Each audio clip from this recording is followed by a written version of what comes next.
Today, DeRosa said the governor's office wanted to deal with a federal request before handling one from the state legislature. She says the Cuomo administration was transparent with the Department of Justice. The state Republican Party chairman has called for Governor Cuomo to be impeached. That's unlikely with Democrats in charge in the state assembly and state senate. But as Ala Arabi reports, many Democrats are on board with one other possible punishment. He has grossly abused his power and he has destroyed the credibility and the trust of the office of the governor.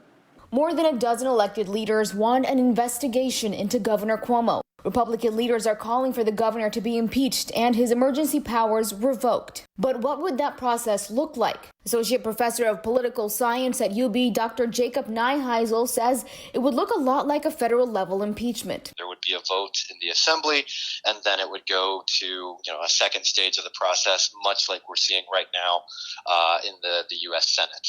The way in which it differs, I think that the Senate is absolutely involved in that part, but there are also some other offices who are on basically the trial board, if you would, for someone like a governor. Assemblyman David DiPietro introduced a bill that would end his executive power immediately. The legislation is co-sponsored by Assemblymember Monica Wallace. In a statement to 7 Eyewitness News, she says, in part, it's time to revoke the emergency powers of the governor, and we must put laws and procedures in place to make sure this never happens again. But Dr. Nyheisel says the likelihood of these things happening isn't very high, as the Democrats control the Assembly and the state Senate. There would be, the vote to remove emergency powers or non-renewal thereof, and then there would be potentially a vote on impeachment.